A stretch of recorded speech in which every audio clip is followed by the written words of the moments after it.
Everyone, welcome to this morning's post-cabinet press briefing. My name is Leslie Ann Johnson. It is good to have you, whether you're joining us via television or online, and good morning to all our colleagues here this morning. We are, of course, continuing to look at Grenada's preparations for COVID-19. And we have in the studio with us this morning the Honorable Health Minister, Nicholas Steele. He's to my immediate left. To his left is the Acting Chief Medical Officer, Dr. Francis Martin, and to his left, the former Chief Medical Officer, Dr. George Mitchell. He is the COVID-19 coordinator, and that announcement was made by the Honorable Prime Minister last night in his national address to the nation. So Dr. George Mitchell is the COVID-19 coordinator. He has been appointed to manage the activities of all stakeholders as they relate to the disease. And as I mentioned, we're talking again about COVID-19. And we also have Miss Ashel Charles with us from the School for the Deaf, who will be doing the sign language interpretation.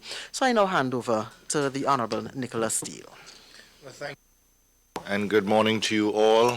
Again, it is always a pleasure to be here. I wish the conditions were different and we were talking about other things, but needless to say, we need to have this conversation.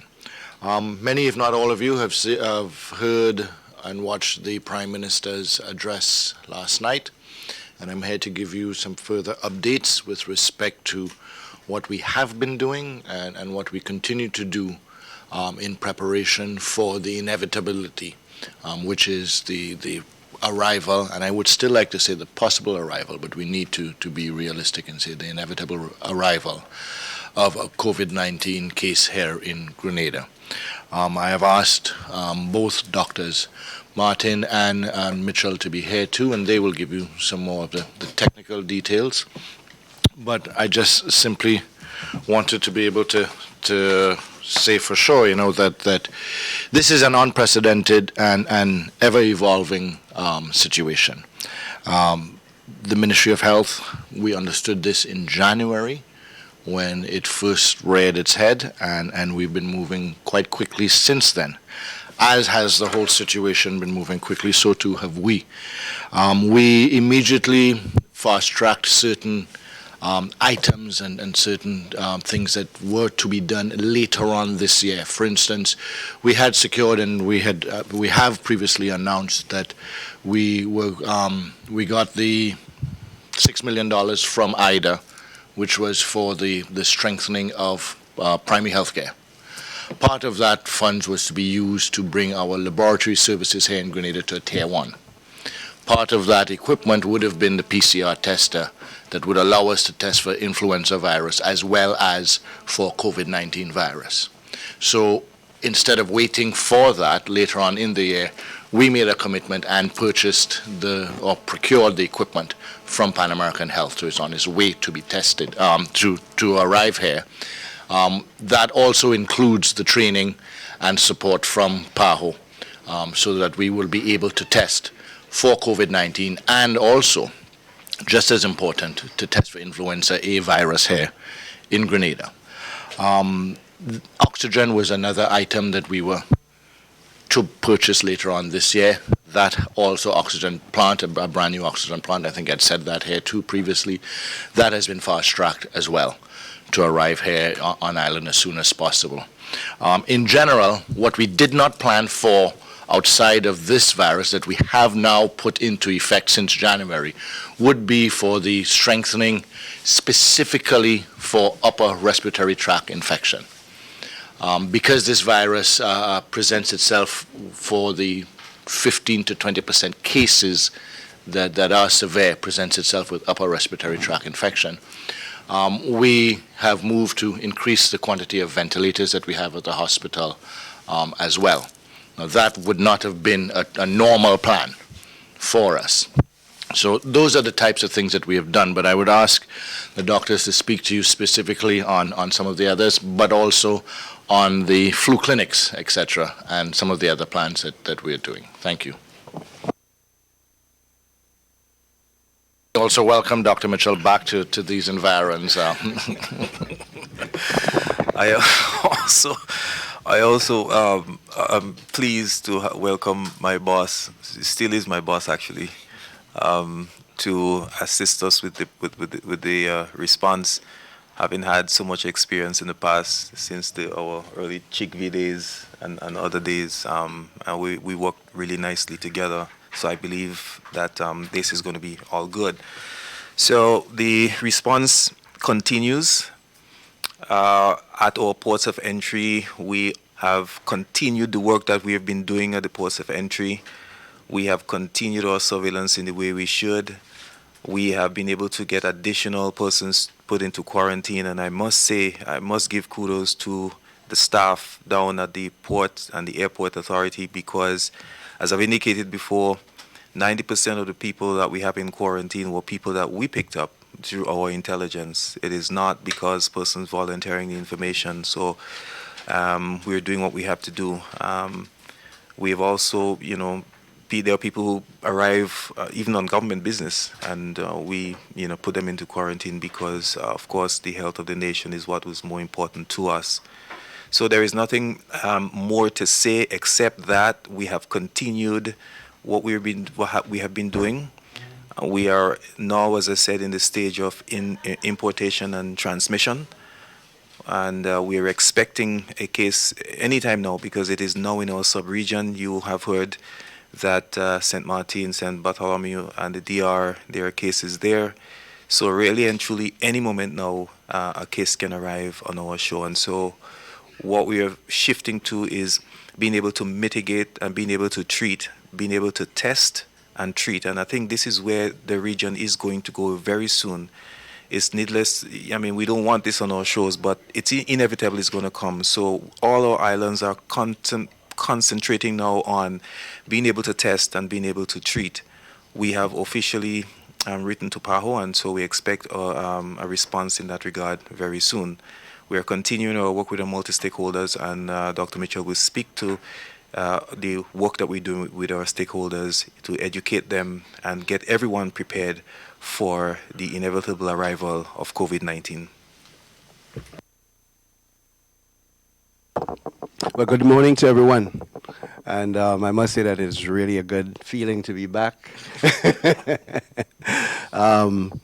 Yes, I want to thank the ministry and the minister for giving me the opportunity to, again, address an important issue of national importance, nation building. And as Dr. Martin alluded, yes, the experience that I accrued from the 2014 Chick-V outbreak, the Ebola threat, and followed by the Zika in 2016 gives me and puts me in a very advantageous position to add to what the ministry is already doing. So officially, I am your COVID-19 coordinator, and what that really means is really to augment and to streamline the activities that the ministry has already been doing. This is basically how I see my role here. I think the ministry has been doing a formidable job with the resources that we have and the manpower that we have, and so going forward, I've basically sort of like streamline what is it exactly that we need to beef up on. One, the issue of public education and awareness, and therein lies the job of the media, which is extremely important to us.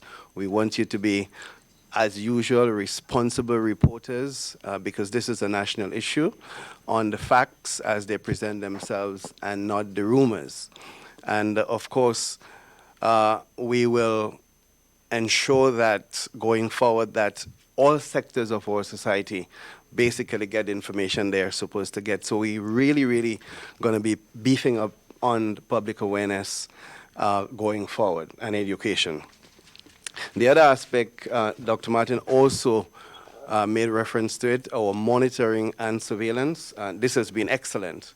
I have to give kudos to the folks who have been on the front line, and they've been doing an excellent job. This we will continue to pay emphasis on. The third strategic area is on building partnerships. and stakeholder involvement. We really need to ensure that everyone is on board in this national response. And so I'll be paying particular emphasis on this area. Our fourth strategic line of action will be paying emphasis on the most at-risk groups, which will be, of course, as you know, based on the epidemiology of the disease, the elderly persons who are immunocompromised, etc. So we are already looking at ways and means of ensuring that these homes, these special persons are visited and that they are in the best of health to withstand, the viral attack when it comes, because we think by now it is inevitable. So this is an area, and in this regard, I must say that only yesterday afternoon, I had a meeting in conjunction with Dr. Sean Charles, who is our epidemiologist and in charge of directing the work of the DMOs, where that point was emphasized and re-emphasized, that this is something that we would need them to do going forward. And our fifth line of strategic engagement would be, of course, to building our capacity of our staff, medical staff that is, and our capacity of our institutions to be able to respond to the inevitable. In other words, those cases that will need special attention, we're building capacity there. So Minister did make remarks in terms of our ensuring procurement of additional supplies. That is where the strategic line falls. So in a nutshell, these are our strategic lines of engagement in terms of responding to COVID-19. And this is where my role in coordinating and making sure that we can, as a nation, as a people, really respond in the best possible way to the virus as it looms on our horizon. Thank you very much, gentlemen. All right, so the floor is now open. Just let me add one thing, because I want to repeat it as well. We also do have a call it coronavirus hotline that has been set up. We will give you the number, and I also have samples of some of the PSAs that we are going to be putting out, which I would appreciate. We can provide you with the electronic versions as well, so that you can help share and disseminate through social media. And we're looking forward to, and I want to thank so far the Informer newspaper that has agreed to dedicate their back page in their next issue for the part of these public service announcements and information for the public at large. I really want to thank them for doing that. And to let you know, the number is now... Number is 53-virus. 53-virus would be the number. In terms of the actual digits that corresponds to... 53848. Right. It's 4787. 4787. 538-4787 or 53-virus. All right, thank you very much. The floor is now open for questions. Please identify yourselves and your media house, and then proceed to ask your question. Okay, Rena Pierre, GBN. My first question is regarding, just to clarify, if someone has the coronavirus, what should they do? Should they go to the medical station? Should they go to the hospital? What's the step if someone has the virus? Well, first of all, it will be difficult for that person to know whether it's the virus that they have. They are going to have flu symptoms, which is cold, fever, and coughing and so on. Because remember, it's a cold virus. We have to keep remembering this. The recommendation, and of course, it depends on how the situation unfolds itself. If you have, if there's a widespread outbreak, which we hope never happens, then it doesn't make sense going anywhere. Stay at home. Monitor your symptoms. If there is importation of a case, and we suspect that there might be transmission of a case, then as a country we would want to test to be sure if that is what you have. In this regard, we can ask you to call your physician or call ahead to the health center indicating that you have these symptoms and you want to be checked. And of course, your physician or the district doctor would guide you where to come, because we are going to have special clinics for the flus, because we really don't want persons like that to mix with the other parts of the population. But overall, the recommendation is that if persons have those symptoms, first of all, you stay at home. That's what it is, and monitor your symptoms, because the epidemiology of it confirms that 80% of the people who get the symptoms will get better anyway.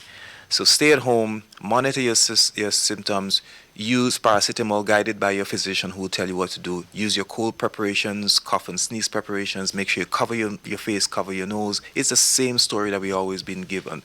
Cover your face, cover your nose. Do not cough and sneeze in people's presence. Cough in your elbows, and monitor your symptoms. And really, that's the message we want to get out there. Another question I wanted to ask, Minister Steele, I don't know if you'll be able to help me, but in Prime Minister's message last night, he spoke about equipment or screening equipments being in schools. I believe it was thermometers, right? What I'm asking is, who would be doing the screenings for the students? No, the screening equipment is at our ports right now, because we don't have any active transmission of the virus here. If we were to have an importation, or when we do get an importation, and if at that point there is active transmission within the country, we would have to take different steps, yes, as to whether to close schools, as to whether to monitor schools or to close some schools.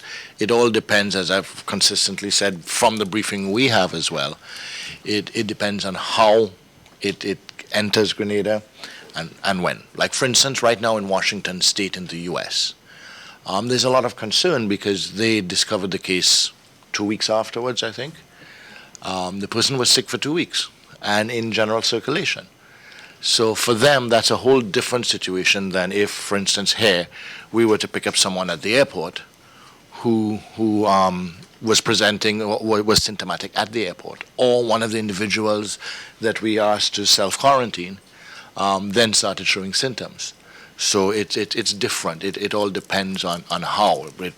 We also have cruise ships coming in, so we've strengthened our monitoring there. We met with members of the cruise ship industry on Sunday in Barbados. I myself was there, and so we're monitoring. With respect to schools, I would think if we got to the point of having to monitor kids in schools for temperature, we would ask them to stay home or so.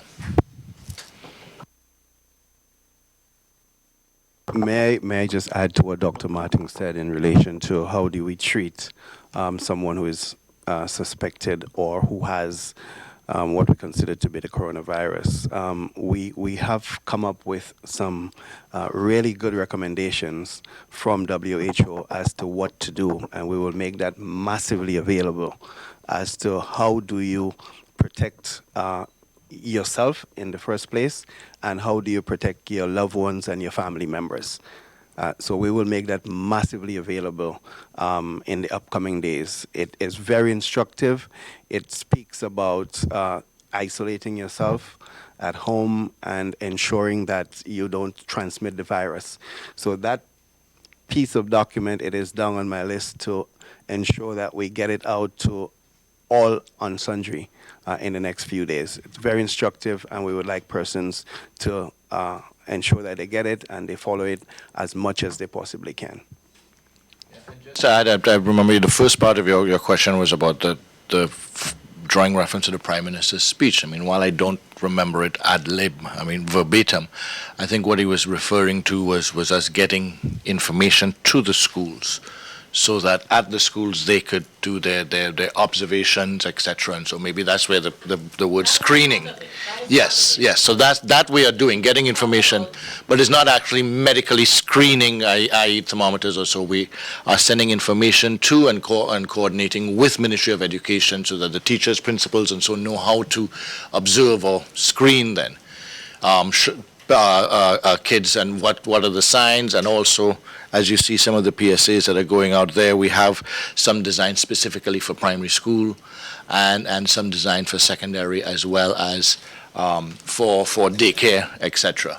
So that part would be what we are doing now with Ministry of Education and our schools. Good morning, Callistra Farrier. Last Sunday, there was a tabletop exercise. Some gaps in our preparedness were identified. Can I get some more information on that? Some of it had to do with the transport of patients if the virus does get here. So can you tell me what are areas of weakness that were identified, and do we have enough time to fix them, and what's the step towards fixing them? The tabletop exercise focused on the process. It focused on how the system will respond if a case shows up at the airport, if one shows up at the seaport, and if one shows up at one of our community health facilities. And the issues that were identified were issues of where do we house them in the interim while they're waiting to be transferred.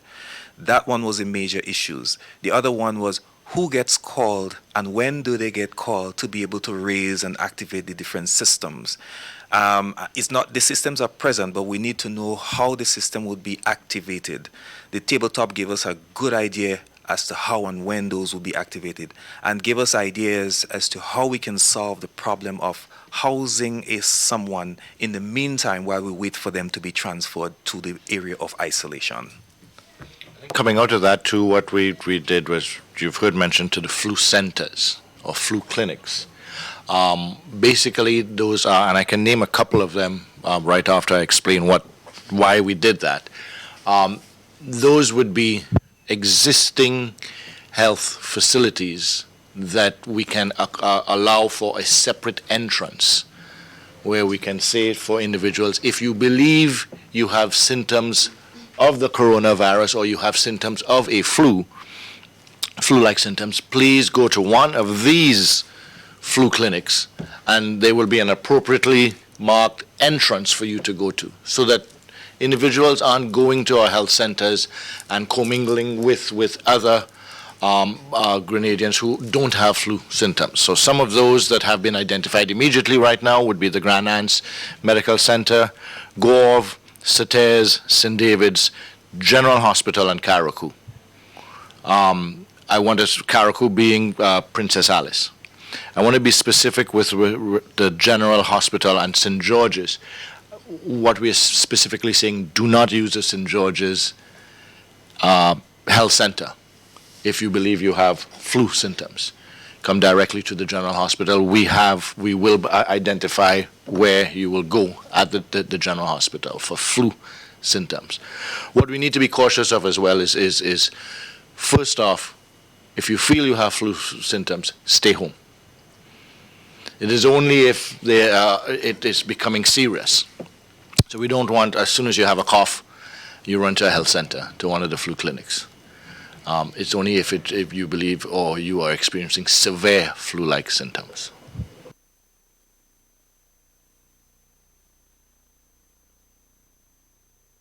So have we found solutions to? You've acknowledged, yes, we've had gaps in it, but do we have a plan to solve these areas? I mean, are we moving forward with it fixed and so on? And secondly, can you tell me about our isolation facilities and our quarantine facilities? Are we increasing our facilities? Where are our quarantine facilities? Where are our isolation facilities? Which are two separate facilities? Yeah. Yes, certainly. We have found the solutions. We have found solutions for the immediate dealing with the gaps, and also the interim. Well, sorry, not interim, but more long term, because we believe this issue with the coronavirus will not end here. We've had these issues before, and we think it's going to happen again. So the solutions that we found are not just for the immediate setting, but also for the long-term setting. The isolation units are at the General Hospital, and we have contingency plans for mass isolation if needed. Isolation, just to remind you, is used when someone begins to have symptoms. If someone or not just have symptoms, but are sick enough to actually require hospitalization. Quarantine is used for persons who are asymptomatic, meaning that they do not have a fever, they do not have a cough, they're not sneezing, and they're not unwell. The quarantine facilities change depending on the circumstances we face. The numbers of quarantine sites also change depending on the circumstances that we face. So I'm not able to, and I don't think it is, as a medical doctor, I don't think I want to say where the quarantine point is. And I think the general public will understand what I mean when I say that there's not a necessity to know where it is. But suffice to say, the quarantine sites, they change depending on who we have, where they living, the circumstances surrounding the cause for their quarantine. And so that is what I can say at this point. Regarding our efforts to become a nation that is able to test for the virus, is SGU going to be playing any role, their laboratory facilities, playing any role as we prepare? And are we getting new PCR machines and so on, or we just need like the chemicals, the reagents, and so? Do we have PCRs on island that we can use, or is that an expenditure we have to deal with? What's the lay of the land when it comes to getting us ready for testing? And the letter we wrote to PAHO, is it asking for assistance with that, or what is it for? The testing equipment, as I said earlier, has been ordered. It's on its way here. It's a new PCR equipment. That would be why, for instance, why Dominica has a capability right now, because Dominica rebuilt their entire lab after the hurricane destroyed it. The new PCR testers are able to test for influenza and now COVID. Part of, as I said earlier, the arrangement is the support and training immediately from Pan American Health. We are utilizing what is referred to as the Pan American Health revolving fund, of which Grenada contributes a certain amount annually, and then we can access it for emergencies. The last time we accessed that was for Zika, when we needed to get some medication at lower prices than would have been out there on international markets. So we expect that PCR tester to be here within weeks. I'm saying weeks because we asked today, and I'm meeting with PAHO this afternoon. They're actually coming in, they're here into Grenada, and part of what they're going to be doing is an assessment of us on the ground as well. But we will have a more definitive answer as to a date that PCR tester would be here by the end of today. And yes, it does come with the training and the support. And yes, we have been interacting with and cooperating with St. George's University. Initially and up to date right now, Grenada, unlike other islands, Grenada has two options for testing for COVID-19 at present.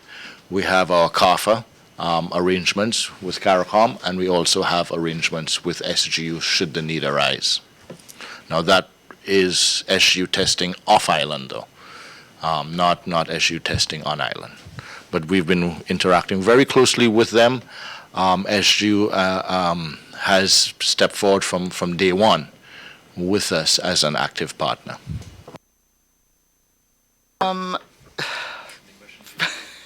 Just final, thank you, Liz. Dr. Mitchell, if today someone walks in and we confirm a case of COVID-19 in Grenada, how prepared are we at this point to immediately deal with the situation? On a scale of 1 to 10, if I can push it. All right, thank you for the question. Walks in where? At the airport, at the clinic, at the discover a case. I thought Dr. Martin had appropriately answered that question just now. Okay. No, because I'm saying this because you don't just discover a case out there. Someone presents with the symptoms and signs, you have to suspect it, you have to then test them for it. Are you asking me when we test for... A scenario of a confirmed case. Oh, a scenario, that person will be a sick person, more than likely.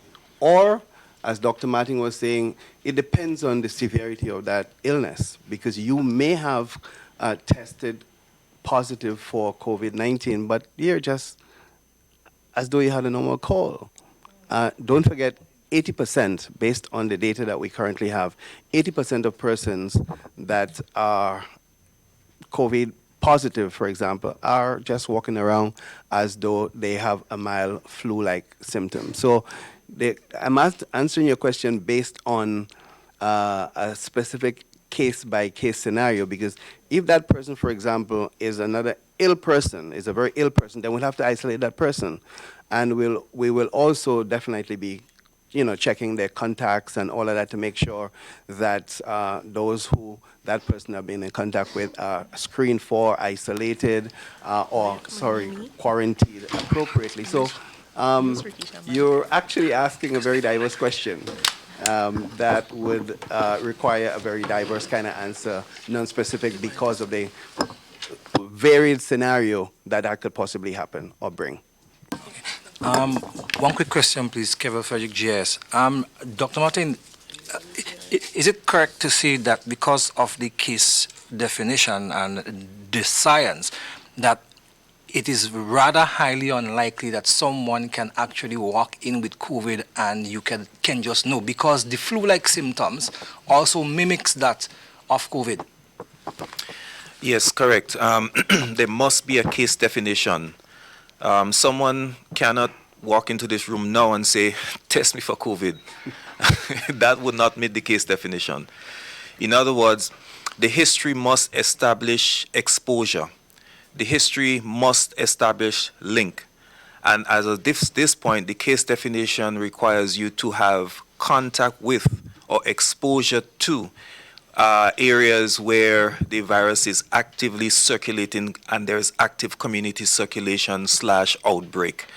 And this is why we really need to depend on the science. Our sub-region is waiting for an importation.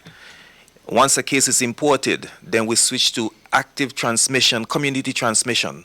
When those phases arrive, then if a person shows up with flu symptoms, then they could say, test me for COVID. Rikisha St. Louis, GIS. I have two questions. I'm just going to ask them back to back. Dr. Mitchell, as coordinator, do you foresee any challenges or setbacks with effectively implementing the strategic areas that you outlined? And the World Bank Group has financing for countries dealing with the outbreaks, the countries that already have cases, and also there are funding for response efforts for countries not yet, but you want to implement certain measures. Do you think Grenada will probably tap into that funding? I take my question first. If I foresee challenges with the 5 strategic areas implementation, challenges are always there, but challenges are there to be overcome. We are doing well in all 5 areas thus far, but we have definitely some way to go in terms of ensuring that we maximize all of the areas.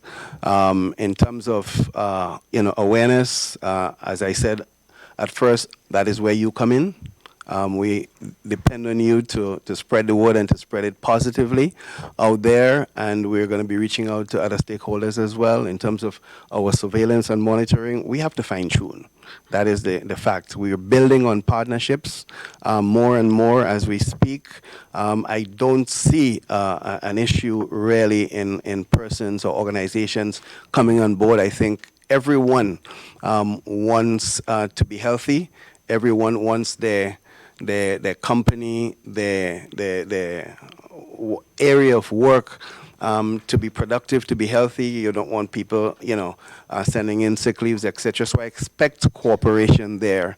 And already we are, as I said, going out there to ensure that our at-risk population is taken care of. I don't see persons, not basically adhering or doing what is necessary there.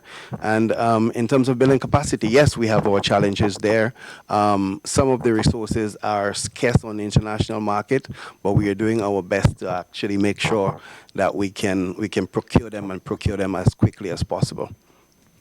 I'd say yes, there is one area of challenge. Disinformation. That's been our greatest challenge, disinformation.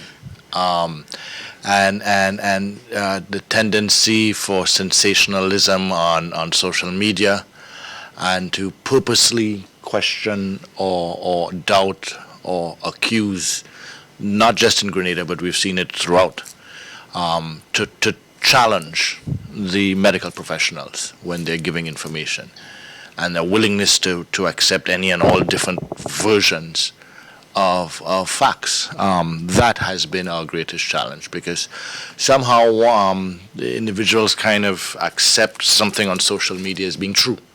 If it has a nice video around it or a nice presentation, then it must be true. And if it's spreading like wildfire, then it must be true. We need to rely on, and that is why if you look at our Facebook page at the Ministry of Health now, you will see we are constantly updating you. And we are monitoring as well social media as a whole. And any information I see, for instance, personally, or we find from any of the other islands in Carriacou, I've been personally calling the Ministers of Health to verify or confirm or to be able to say no. There were issues in Trinidad yesterday. They were saying that they had a case. I personally called the minister, and he said no, they did test someone, but it was negative. And we're doing that, and that's also going to be part of what we will disseminate on our Facebook page as well, to help quell the hysteria, but also for us to be realistic about the inevitable.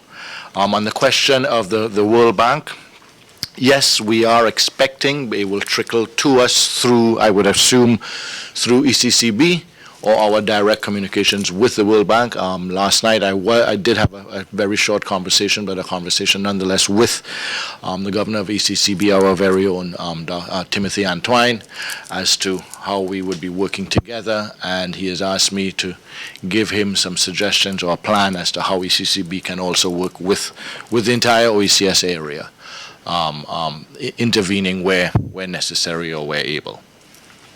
Minister, just to ask, I'm saying that we or government is exploring anything that could happen as it relates to the coronavirus and its spread. Did anything was discussed as it relates to the impact of our import and export? We know that, the corona is not just affecting the Caribbean, but around the world. Also, the Grenada Trade Union Council spoke about having a meeting with the minister, with you, of course. Is a date set? And they mentioned something about the rights of workers to remove themselves if they feel insecure based on where they work. I would think that interruptions to our trade or importation of goods and services would be dependent on the impact that COVID-19 has in other countries, and in particular the United States and UK. Those would be the main hubs, so to speak, for importation. Florida, New York, it depends on what happens there, whether, as you saw in China, that they had closed down certain areas or that factories were closing, etc., or not. So it's outside of our control there, but we have to expect all different variations of that. With respect to your second part of your question, Trade Union Congress, I look forward to engaging them. In fact, I think our communications may have crossed paths, because we want the trade unions themselves, whether through their shop stewards or their members, to also be sources of information to help disseminate or to be trainers. So we were quite prepared and enthusiastic to engage them and maybe have a training session for a group of trainers that would help with the dissemination of information that will be eyes and ears for the Ministry of Health as well. What we need to also do with them is to make sure that we define the various levels of frontline workers. Our hospitality workers are or can be considered frontline workers as well as our healthcare professionals. But there are different levels of risk, and therefore there are different levels of training or protection that needs to be used, and that's the conversation that we're looking forward to having with them as a Congress, but it's a conversation that we've been having with their members already. Their members are the public workers, their members are the doctors, the nurses, their members are in quite a lot of the sessions that Dr. Martin, Dr. Charles, and Dr. Mitchell have had would be with their members.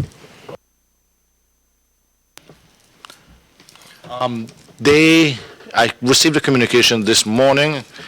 They are asking to meet by Saturday, and I see no reason why that cannot be accommodated. They asked to meet by the 6th of March. I would prefer to meet before, but I guess that's when they can get all of their people in the room. So they are an important enough stakeholder that I would accommodate them when they can get all of their people in the room. And if that is on the 6th, then that is when I will make myself available. I wish to contribute something to the conversation, and I'm contributing it because no one is asking about it, and I don't understand why it is not on people's minds. This virus is not significantly going to affect any of us sitting in this room. Even if we get it, we'll be okay. The virus is going to affect most significantly our elderly folks, 60, 70, 80. That should be important to us. We should take a lot of time caring for our elderly folks. We should take a lot of time caring for the people who most likely will succumb to this matter. Your mothers, your fathers, your grandmothers and your grandfathers, those are the people that you should be worried about. No one is talking about this, but this is what we need to speak about. How well are you taking care of your folks at home? How well are you ensuring that they eat the bright-colored foods and that they take the medication on time so that they remain healthy? How many of you ensure that they get enough sleep, that they're happy, that they're drinking sufficient water? That's where the conversation should be. We need to engage those persons. This is a virus that it would encourage us to be humanitarians for our elderly folks and our senior citizens. Those are the people that keeps me up at night, that I worry about most, but no one is talking about them.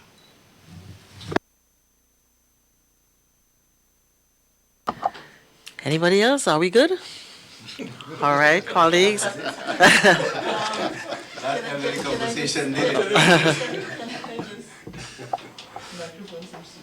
You have one more? You have one more?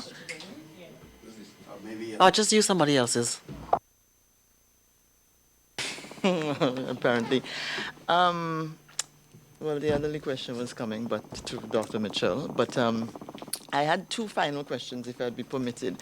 One would be, you mentioned that the home visits and so for the elderly. But what I wanted to find out is that because I was told by health officials that the data of this suggests that the elderly is going to be more greatly affected.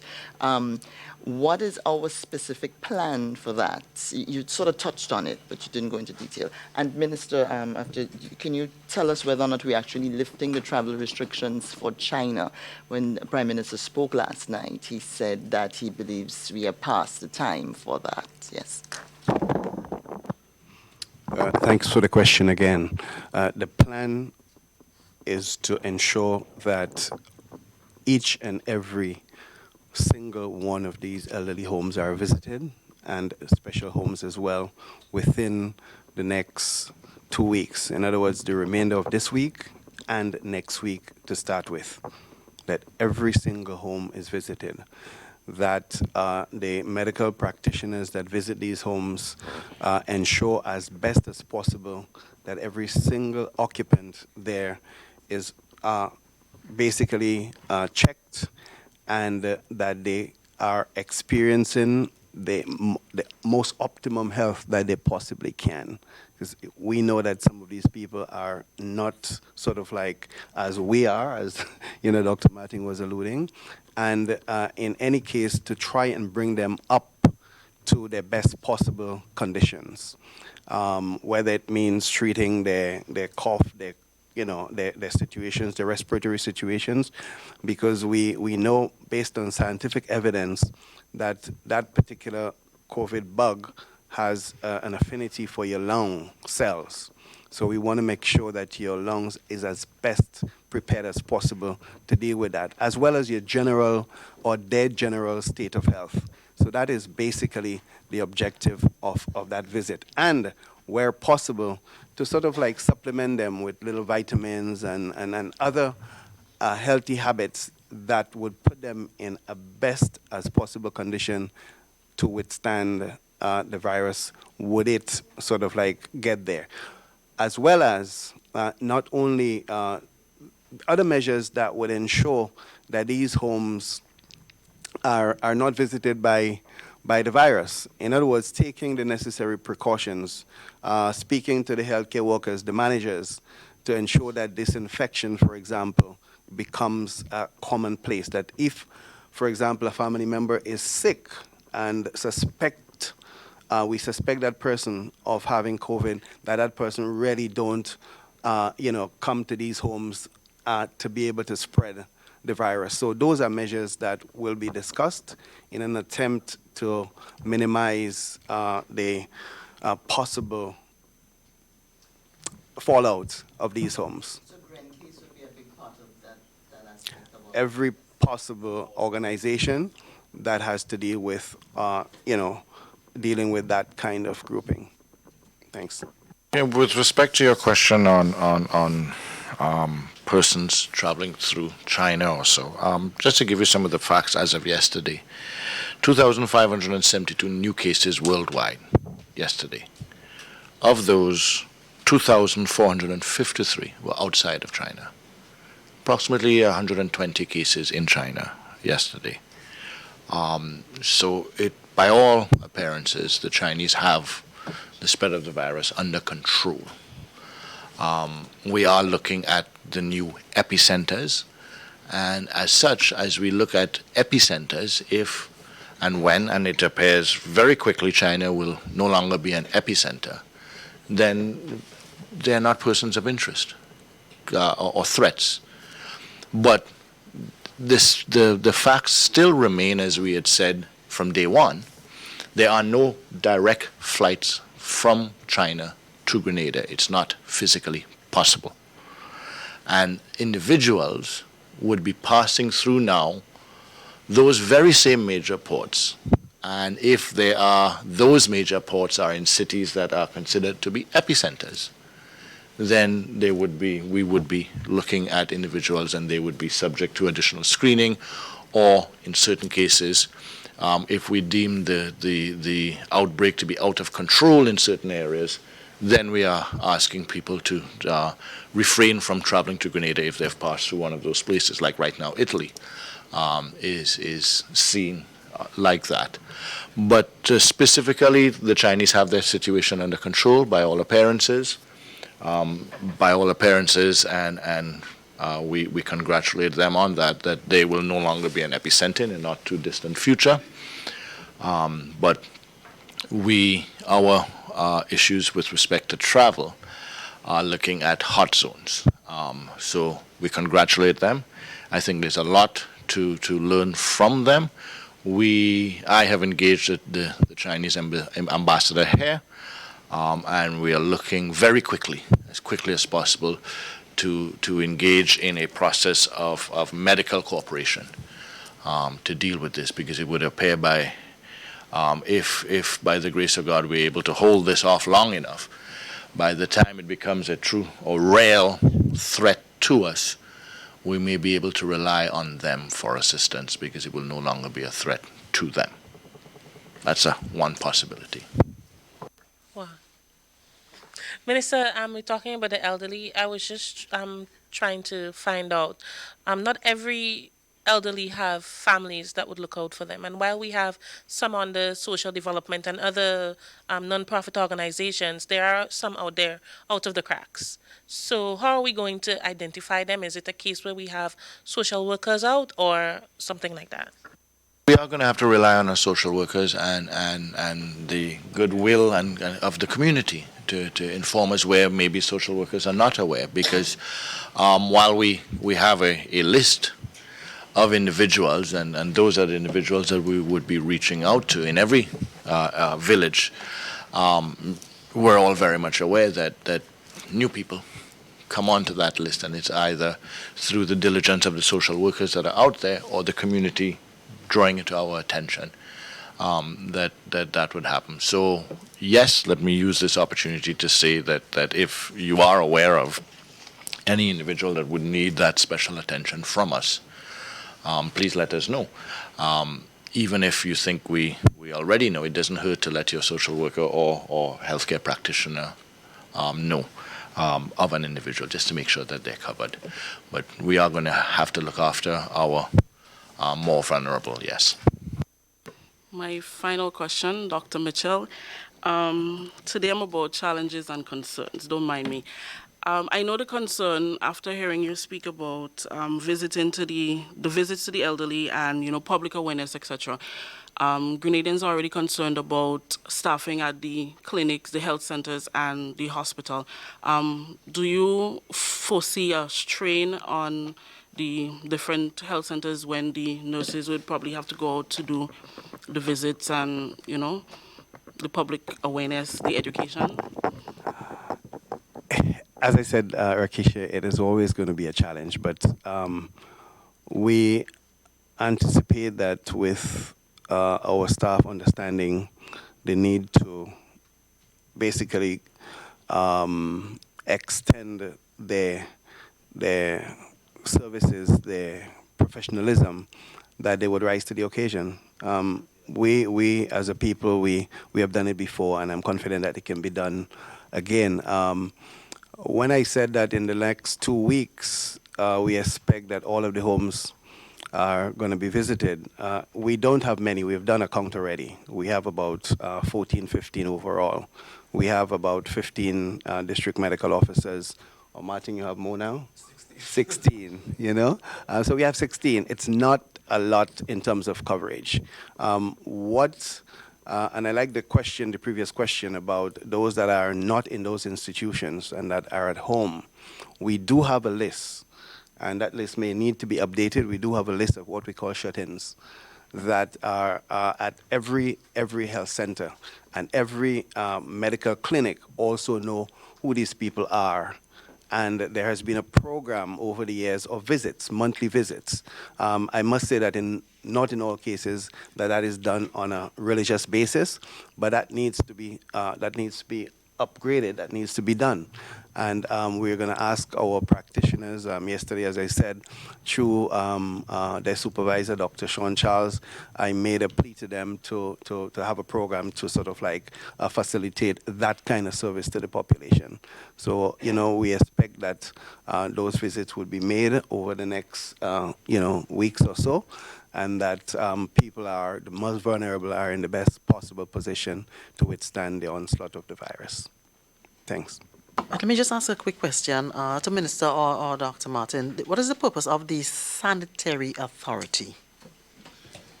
The sanitary authority has existed since colonial days. It is an authority that was set up or established to deal with the control, monitoring, prevention of infectious diseases in the country.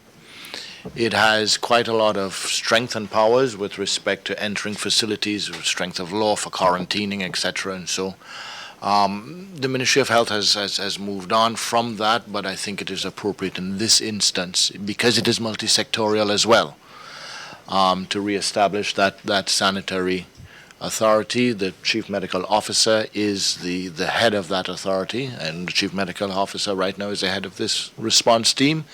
It allows me to bring in Dr. Mitchell and give him that amount of authority as well, to work hand in hand with the Chief Medical Officer and the various other members of the Ministry of Health, as well as agriculture, as well as private sector and national security. So it encompasses that for us to move forward. Okay. Thank you very much, everybody. I think we have exhausted everything. So we just want to thank you, the Honorable Nicholas Steele, our Minister for Health. He's to my immediate left. To his left, the Acting Chief Medical Officer, Dr. Francis Martin. And to his left, the former Chief Medical Officer, Dr. George Mitchell. And he is the COVID-19 coordinator. And of course, between them, there is Miss Ashel Charles. She is from the School for the Deaf, and she has been doing the sign language interpretation. So thank you very much to all of you. So, colleagues, Let me just say again, remind you of the Ministry of Health's Facebook page as being the source of information or a source of information that you can use. I'm not going to tell you don't look at other sources, but my recommended sources of information would be the Ministry of Health Grenada, Pan American Health Organization, and WHO. Those would be my three recommended sources of information. Whatever other media houses or so you use, please use our local media houses because we are in constant touch with them. But international media houses, you choose what you want to use. And the hotline is up and running. Please don't use the hotline for just simple questions or so. The hotline is up for the first suspected cases. But the ministry's Facebook page you can use if you have any questions or so. You can use that medium for questions. The hotline can be used if you know that there's an at-risk person and you just need to let us know about that. But we want to minimize the use of the hotline only for specific emergencies. But it is up and running, so you can get accustomed to the number. It's 53-virus. Thank you. Right. Thank you so very much. And colleagues, before you go, just to let you know, officials from the National Celebrations Committee and the Grenada Cultural Foundation are here to hand over checks to the 5 finalists in the National Wear competition. So please let us just stay here for a moment. Thank you so much, everybody. Have a good day.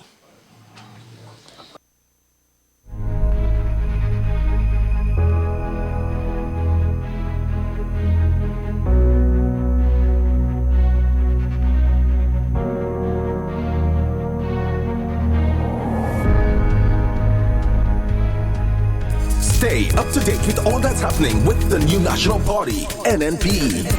Send us a message via text or WhatsApp on 405-8683 with your name, email, and constituency. Stay in the know with NNP. Get updated.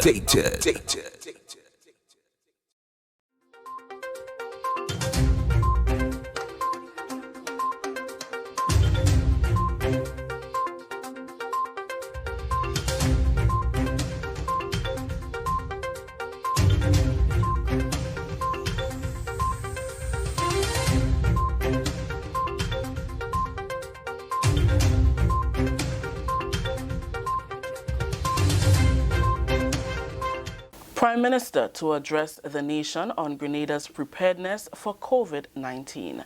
We'll have details to this story and more in the National Report.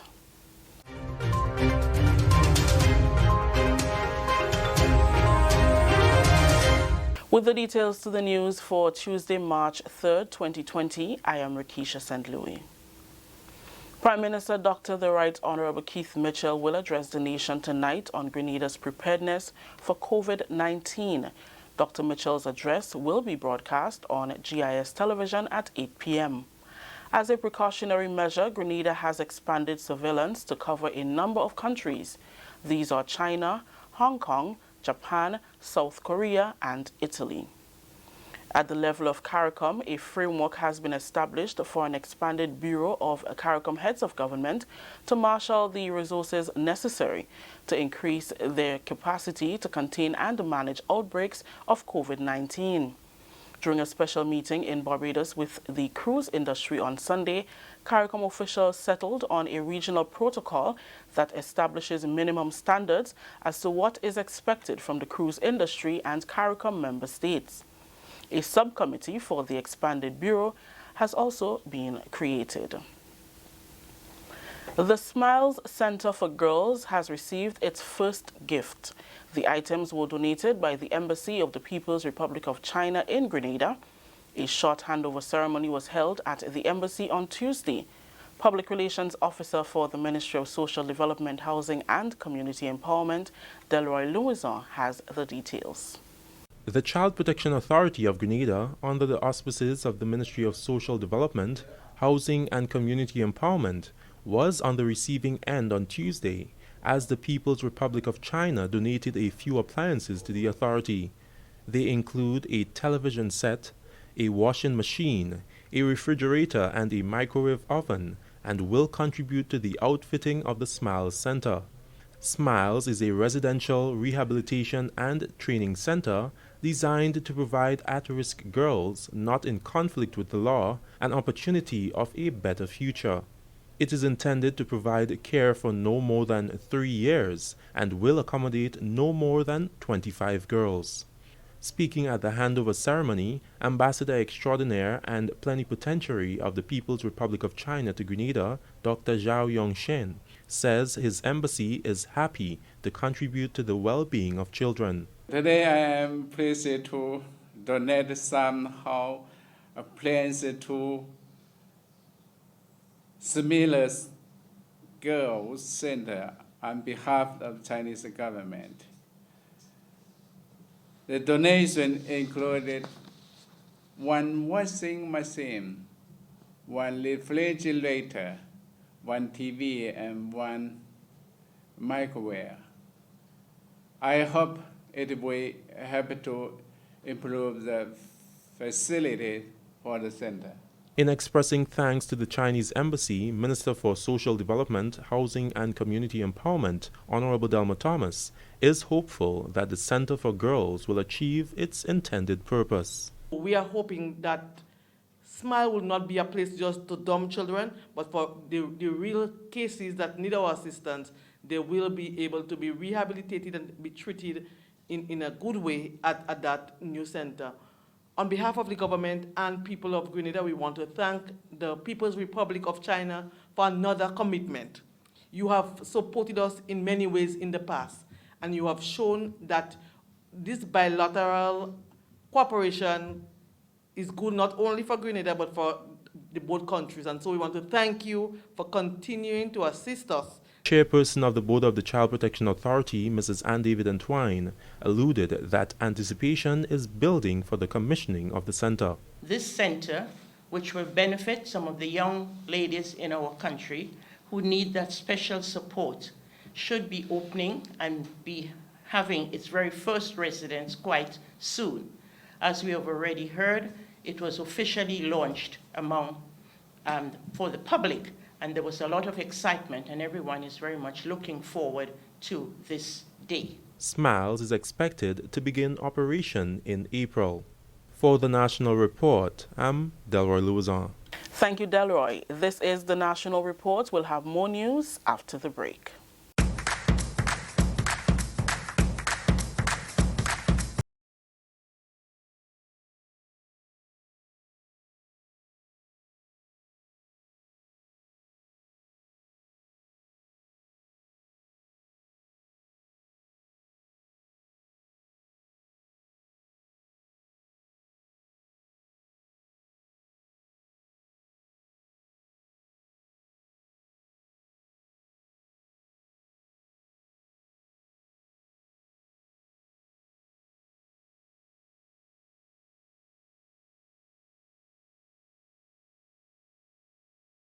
Training seminar for project officers concluded on Tuesday at the Olympic House, Montrouge. The project, which was organized by the Government of Grenada and the Ministry of Finance, was geared towards increasing the rate of project implementation in Grenada. Alistair Bain of the Department of Economic and Technical Cooperation says the 7-day workshop gave participants the opportunity to explore different aspects of risk management and project appraisal. The participants over the days would have looked at various techniques, especially using Excel spreadsheets for project appraisal and financial analysis of projects. We would want to place on record our appreciation to the facilitators, Professor Fernando. In fact, both professors are Fernando Fernholz and Fernando Munoz of Duke University. The participants were given certification of accomplishment that were issued by Duke University. Mr. Bean is optimistic that the participants will use the knowledge received to aid in successful project implementation. We are hopeful that going back to their offices, going back to the various projects, some of the techniques that they would have learned over the last 7 days can now be applied in appraising new projects and can be applied also to existing projects, so that even the persons who are not directly involved in project appraisal, they would have a better appreciation of what happens behind the scenes as projects are brought to life. And that is the intention, so that whenever the opportunities have become available, these persons have the knowledge and they have the capacity to apply to the different functions. One participant, Aluka Dublin, spoke with GIS about his involvement in the seminar. So it kind of gives us a better idea of how to appreciate projects in the public sector, especially, where it's not always about profit and loss. Yes, it would be good if the country could benefit financially, but sometimes economically the economic benefits might outweigh the financial benefits so much that even a project that is not making money per se, right? But the economy would flourish because you'd have other secondary effects from that project.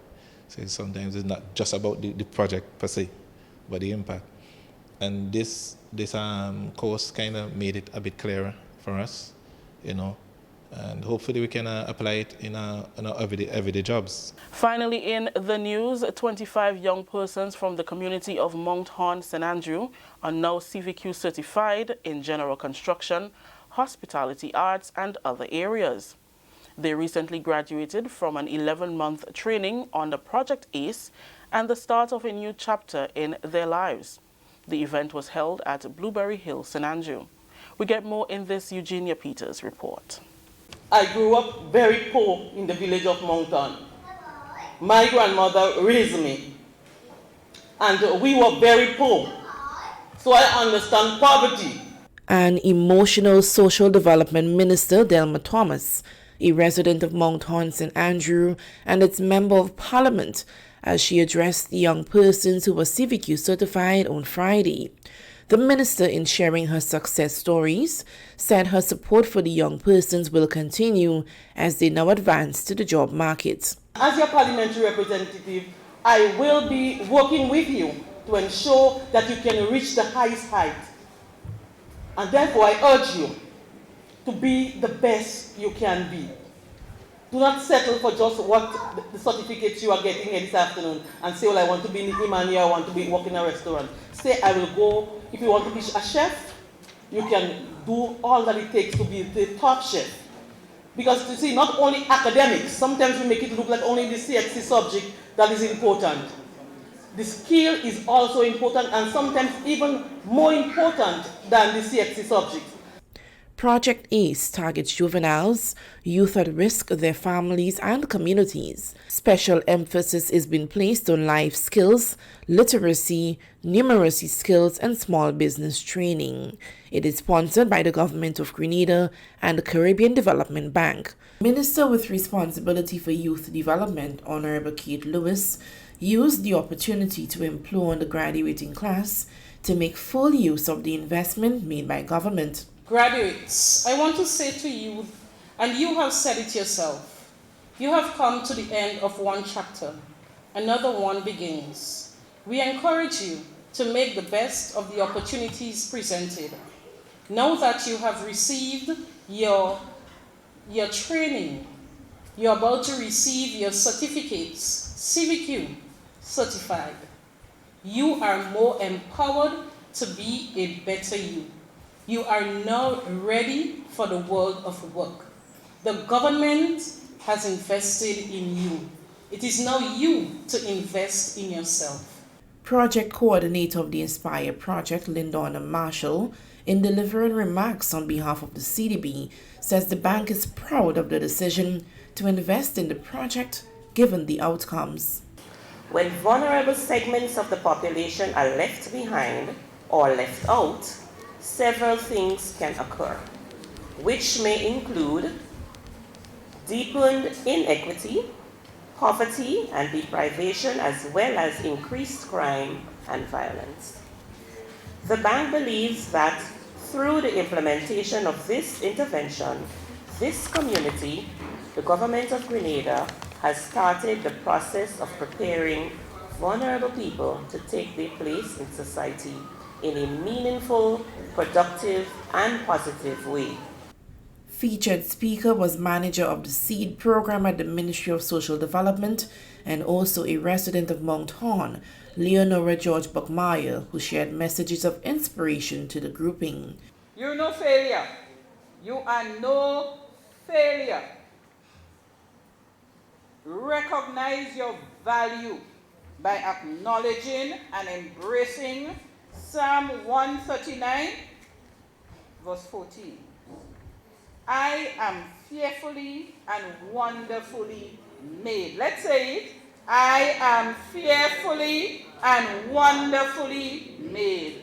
The CDB-funded project also entails 3 outstanding major projects, which Project Officer Johnny Kali says will be completed in the coming months. A kids' playground right in front of the community center, a bus shed on the Green Valley area, and street signs throughout Mount Horn. So hopefully in the next coming weeks and months, we should be able to complete those projects. They are all part of the community development. And I want to thank the Caribbean Development Bank for not just implementing a project in Mount Horn, but also concerned about the infrastructure development in the community for having these 3 projects. A round of applause for the Caribbean Development Bank. The graduating class, proud of their accomplishments, shared their journey and future plans. It's very good getting through with the government programs. You get a lot to learn. You learn a lot of experience. To me, I didn't know if I could have get 2 awards. And then when they called me up, like, my heart could have fallen long if you had a chance. I never go in a high school. I never thought I could have been there and done that. I feel proud around my friends and my classmates and them. Thank God. I did the hospitality area, and my training was challenging, but I go there and I did my best, and I came out victorious. You can see I have an award to show. It was very good. Project ACE targeted at-risk youth aged 18 to 30 years. From the Ministry of Youth Development, Sports, Culture and the Arts, I am Communications Officer Eugenia Peters.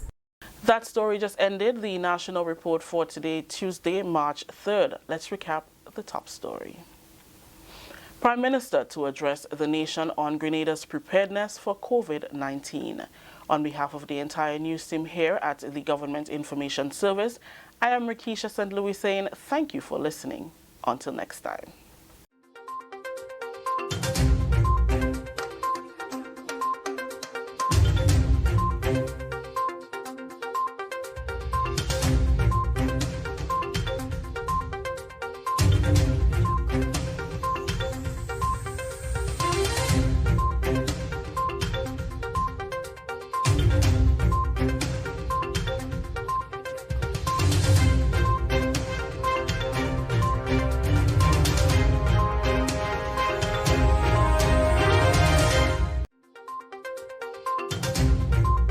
You want to stay married, divorce speed, try having an accident, drink and drive safely. After whiskey, driving is risky. A message from the Traffic Department of the Royal Grenada Police Force.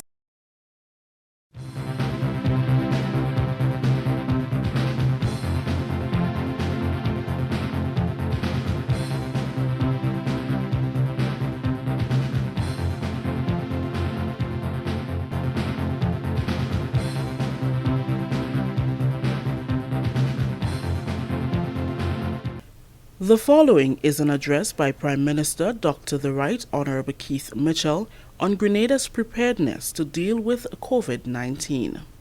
Fellow Grenadians, the world is faced with a likely pandemic, and despite the valiant efforts of the Ministry of Health and the Ministry of National Security, through frontline staff at our air and sea ports, it is most likely that novel coronavirus known as COVID-19 will reach our shores. The government of Grenada assures you that all the necessary measures are being taken to safeguard the people of this country against the coronavirus outbreak.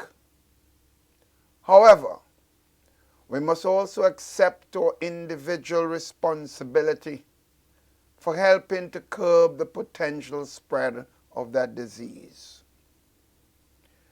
The outbreak has now spread far beyond the People's Republic of China, despite decisive actions taken by that country's government. The latest situation report from the WHO, the World Health Organization, indicates that the disease is now present in 64 countries outside of China, with close to 89,000 cases confirmed globally. With cases now being reported within the region, the reality of the situation is no longer if COVID-19 will reach our shores. It is more likely simply a matter of time before it reaches. Government's measures must therefore be complemented by individual actions to follow the advice of the health experts as it relates to proper cough, sneeze, and hand washing practices. Accepting individual responsibility in this scenario might also require some temporary adjustments of our cultural norms and religious practices so that we do not enable the spread of the virus. I must commend, therefore, the workers on the front line of this effort, the staff from the Ministry of Health, and workers at the various ports of entry for the remarkable job they have now done in implementing the heightened health screening measures to ensure the safety of all of us. I have acknowledged their dedication to serving their country, but I also feel compelled to do so publicly so that you are aware that everything possible is being done to prepare our country and our people. Notwithstanding their committed efforts, the changing global scenario means the time has come for us to do more, and we are committed to doing just that. I stress here again the need for you, the people, to be fully engaged in this fight against this virus. Intense discussions have been taking place among relevant stakeholders, and government has now made available an additional $2 million to bolster our COVID-19 preparedness actions. We will not spare any effort in ensuring that all necessary measures are in place to protect our country, and therefore we stand prepared to increase that figure if it becomes necessary as the situation unfolds. These are significant resources, and we must demonstrate full accountability in all that we do. The Minister of Health will provide greater details on some of the most specific actions that are being taken to safeguard our country. But we are investing heavily in the procurement of additional medical and other supplies to further equip our hospitals and community health centers and outfit the treatment centers that are being established. Schools are also being provided with significant supplies, such as thermometers, to help identify symptoms of the virus. There's also ongoing training of medical practitioners, other frontline staff and at-risk groups, including hotel workers and educators. To complement these and other critical actions, several policy-level decisions have been taken. A COVID-19 coordinator in the person of Dr. George Mitchell has been appointed to manage the activities of all stakeholders as they relate to the disease. The Sanitary Authority has been activated under the Acting Chief Medical Officer and is responsible for directing and mandating all technically related activities relevant to COVID-19. The Ministry of Health and the Ministry of National Security are further strengthening our border control efforts, ensuring that all measures related to both health, surveillance, screening, and other necessary procedures are continued. Additional supplies of personal protective equipment, known as PPE, are being purchased to ensure that persons on the front line of the preventive effort are properly protected and their level of exposure is minimal. We have also obtained thousands of masks, some of which are being distributed to our students in China, and arrangements are being made to transport the remainder to Grenada. The Ministry of Education will work in collaboration with the Ministry of Health to ensure that teachers and students are equipped with basic information about preventing the spread of the virus by practicing proper cough, sneeze, and hand washing techniques. Similar exercise will be conducted with elements of the private and public sectors. Sisters and brothers, additionally, the Eastern Caribbean Central Bank, ECC, has indeed indicated that it is prepared to procure equipment on behalf of the member states as part of its contribution to the fight against the virus. Carriacou also has agreed in collaboration with the cruise ship industry to a set of minimum protocols for cruise ships. We are confident that through such collaborative actions, we'll minimize the potential impact on our country and region. This combination of local and regional measures will help to strengthen other critical actions, which have so far proven effective in keeping the disease out of Grenada. The Importation Transmission Watch announced last week remains in full effect, and we are strictly enforcing the mandatory quarantine of persons entering Grenada from at-risk countries. Just yesterday, for example, a private aircraft was denied entry because of the potential exposure of some of its passengers. It is clear that government will not intentionally put the people of this country at risk for any reason at all, despite propaganda to the contrary.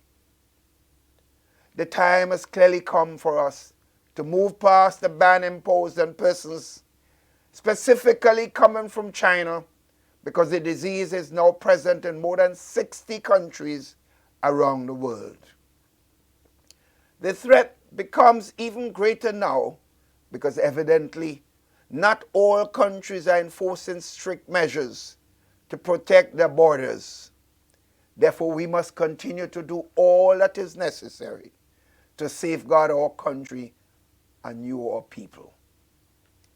I must reiterate that while government is fulfilling its responsibility to prepare, it is our individual actions relative to personal hygiene and our interaction with each others that will be most effective in curbing the spread of the virus. Therefore, it is important to pay attention to tips shared by health agencies, such as washing our hands thoroughly and regularly, covering your mouth and nose fully when you cough or sneeze, maintaining a safe distance from persons who are sneezing or coughing, staying at home if you feel unwell and seeking immediate medical attention if you experience flu-like symptoms. Sisters and brothers all, particularly the parents, relatives and friends of our students in China, I assure you that the government of Grenada continues to care about their well-being, particularly those who are located in Wuhan, the epicenter of the outbreak.